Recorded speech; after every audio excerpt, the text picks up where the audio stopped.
makikita kung gaano po kawalang utak ang ating Vice President, gaano kabobo, dahil nilaglag niya po yung sarili niyang tatay na si Digong dito. Intindihin po natin. Okay? Si Digong po mismo ay nilaglag ni Sara Duterte dito. Maliwanag po dito yung sinasabi ni Sara Duterte. Okay? O basahin natin muna to. O mga DD-shits, bahala na kayong umintindi sa sinasabi ng presidente niyong bright ba? Alalayan ko kayo. Ibig sabihin, panahon pa ni Tatay Karto ninyo, ang issue niyang mali-malitang pera. O, eto nga. Intindihin po natin ha, kasi maliwanag po dito, nilaglag ni Sara Duterte si Digong, nakulang ba ang sabihin na niya dito na si tatay ko ang magnanakaw? Oh, simula sa pag-upo ng tatay ko, naghakot na siya ng pera na mali-maleta. Natapos lang noong 2022. Oh, di ba? Pakinggan po natin to mga pre, oh. Sa hindi pa po nakakapag-like, share, subscribe, oh, like muna kayo dyan. Like, sino ba yung nakapag-like na? Press 1 nga. Sino ba yung nakapag-share na ng video nito? Press 1 nga. Oh, sino ba yung mga DDS, mga tanga? Press 2. Oh. Oh, play po natin mga pre. Ay, naka-blue sila lahat, oh. Well, matagal naman matagal naman namin na alam yan. Matagal na nilang alam, ha? Oh, pakinggan nyo. Well, matagal naman namin na alam yan dahil matagal naman na yan pinag-uusapan. Simula pa lang noong pagpasok namin as President and Vice President, naririnig na Simula ng pagpasok nilang President and Vice President. Naririnig na namin yung delivery ng mga pera na nakalagay sa mga suitcases. Pero ngayon lang siya lumabas in public dahil merong witness na nagsabi na siya mismo ang nagdadala ng mga suitcases na yun. Naintindihan niyo po yun? Magulo si Sara magpaliwanag pero kaya po nating intindihin yun. Hindi po siya marunong magpaliwanag pero maiintindihan po natin yun. Diba? Gusto niyo himay-himayin po natin? Okay? Himay-himayin po natin. Well, matagal naman namin na alam yan. Oh, matagal na nilang alam. Dahil matagal naman na yan pinag-uusapan. Simula pa lang noong pagpasok namin as President and Vice President. O yan ha. Matagal na palang alam ni Sara Duterte at PBBM. Okay? Yung about sa mga mali-malitang pera na yan. Kasi pagpasok pa lang daw nila bilang Vice President, at si PBBM President, okay, alam na nila na may ganong issue pala.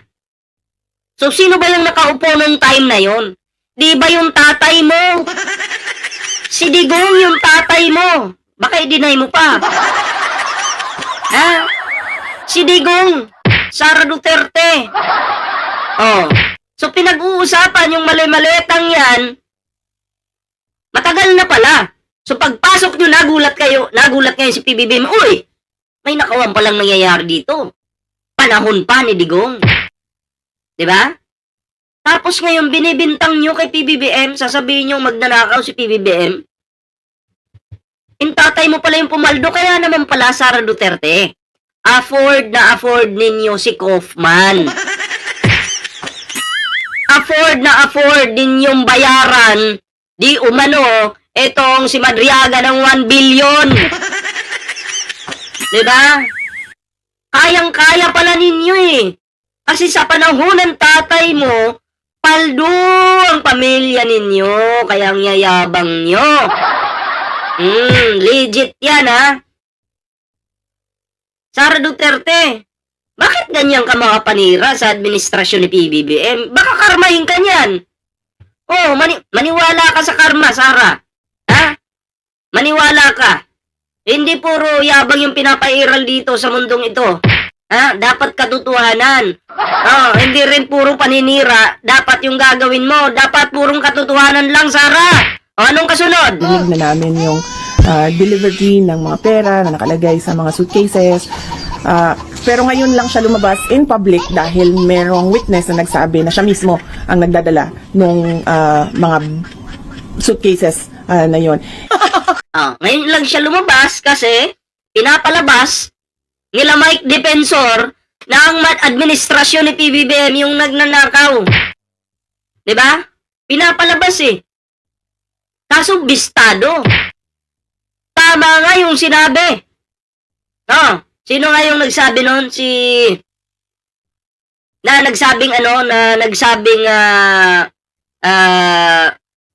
Rimulya, no? Boying Rimulya. Tama nga yung sinabi ni Boying Rimulya na yung mga mali-maliitang pera na yan. Last year, administrasyon pa yan. Di ba? Last administrasyon pa yon. Pero ngayon, nilabas nila para idiin sana si PBBM, kaso bistado eh. Hindi naman po maninira si Rimulya eh. Yan po yung nagsasabi lang ng katotohanan. 'Di ba? Kasi syempre iniimbestigahan din nila yan nung nalaman na panahon pa pala ni Digong, ayun nagsalita yung tao. Mapanira, binaliktad, nakita kayo ni God. Okay, 'di ba? Binaliktad si PBBM. One more, ulitin natin, intindihin nyo. Reaction on that, billions of money po. Well, matagal naman namin na alam yan dahil matagal naman na yan pinag-uusapan. Simula pa lang noong pagpasok namin as President and Vice President, naririnig na namin yung delivery ng mga pera na nakalagay. So, ibig sabihin, hindi pa po presidente si PBBM, yung mali-maliit ang pera na yan, kumbaga may nakawa na sa panahon ni Digong. Sa madaling salita, may nakawa na sa panahon ni Digong. And then, yung pagnanakaw sa panahon ni Digong, may mga picture yan, di ba? Pinipicture-picture nila. Di nakaupo na si PBBM, gusto nilang siraan. Yun yung nilalabas nila ngayon. Di ba? Para sabihin, panahon ni PBBM. So, hindi pala totoo. Si Sara Duterte, nilaglag po si Rodrigo Duterte. Ito po ay maliwanag. Hindi man niya diretsahang sinabi na ang tatay ko ang magnanakaw, pero po ito ay maliwanag sa paningin at pag-intindi ng mga Pilipino na sinasabi ni Sara Duterte dito na ang tatay niya po ang magnanakaw. No? Ang tatay niya po ang number 1 kawatan sa Pilipinas. Grabe, no? Billions. Muntik nang maging 1 trillion yung ninakaw. Grabe, no? Saan kaya? Pero yung bahay nila sa Davao, simple lang daw. Kumakain daw si Digong ng gulay, tuyo. Tapos yung cake niya, kanin. Inang yan.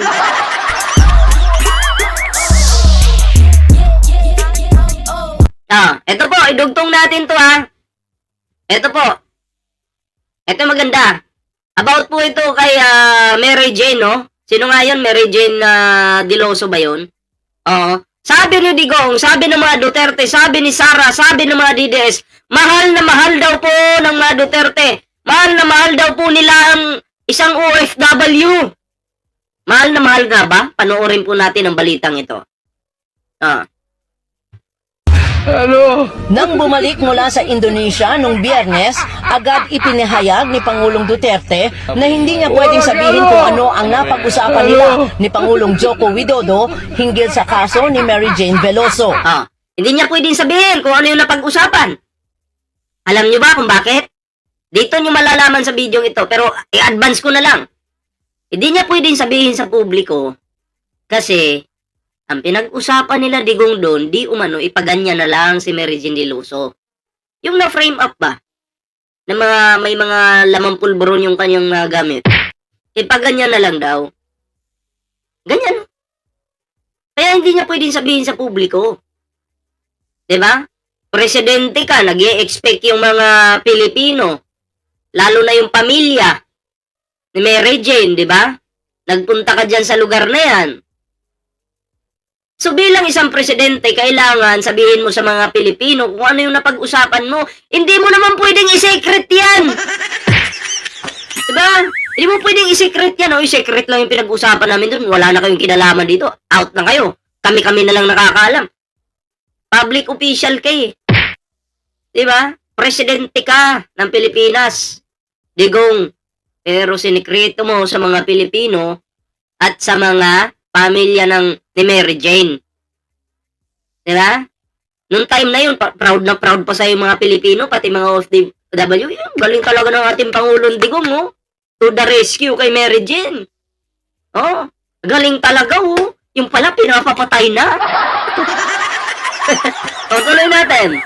Sabi niya, kailangan niya munang kausapin ang pamilya ng Pinay na nasa death row. Kahapon, laman ng Indonesian newspapers ang di umano'y pagbibigay niya ng go signal kay President Jokowi na ituloy na ang pagbitay kay Mary Jane. Ah! Ano yan? O, ay, kala ko ba mahal na mga Duterte ang mga OFW? O, ituloy na ang pagbitay. Nag-signal pa. Sana all! Ano kayang nararamdaman ng pamilya, no? Pero ngayon, nakaganti po si Mary Jane de Luso kay Digong. Mukhang si Digong yung, hindi man mabibitay si Digong, mukhang mabubulok si Digong sa hig. Oh. Diba? Ay, ikaw kasi Digong, ha? Abusado ka. Hindi mo alam yung hirap ng OFW na yan. Tapos nagbigay ka pa ng go signal para bitayin na. Oh, ngayon nakagante yung tao. Tuloy. Kanina, si Duterte mismo ang nagkwento ng kanilang napag-usapan. Sabi namin na Wala gano.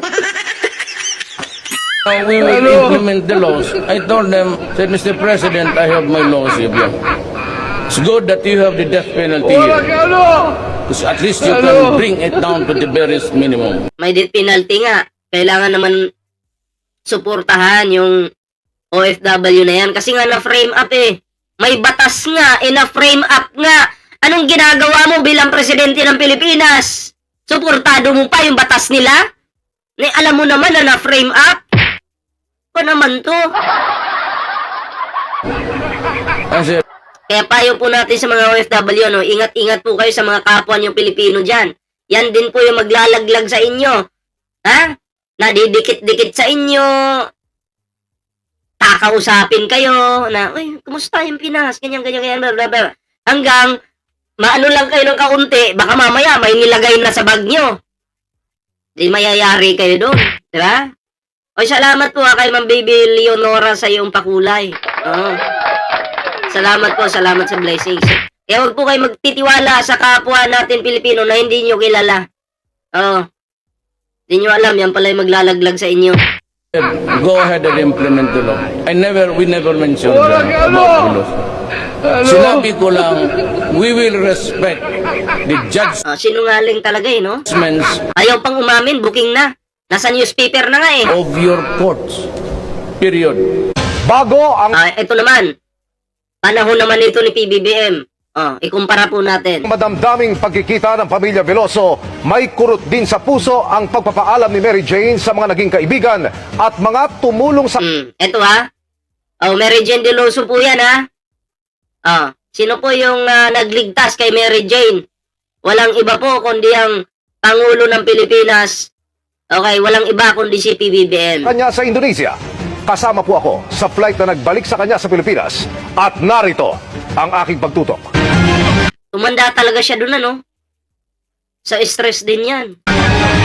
Binalikan lang po natin ang video ito mga pre kasi ano to eh, kumbaga hindi natin ito natutukan ng mga nakaraang mga taon. 'Di ba? Ngayon po uusa natin para maikumpara natin yung dalawa. Kung sinong administrasyon yung may ginawa at walang ginawa. Dito nyo po makikita yon.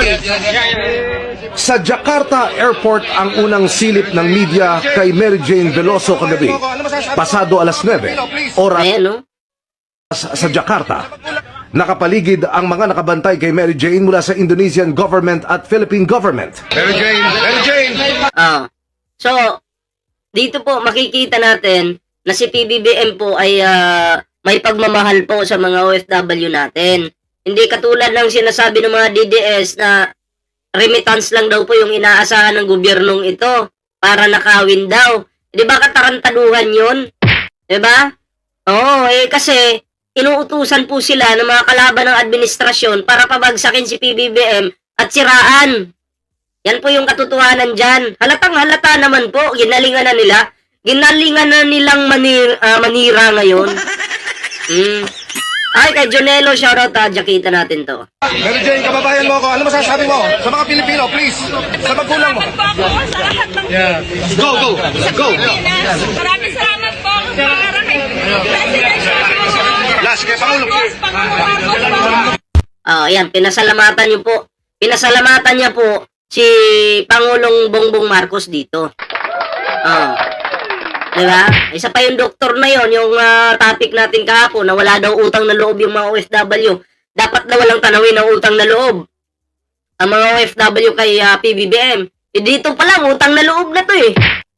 Kasi tinulungan kang makauwi, di ba? Pero hindi naman po ang PBBM nanunumbat.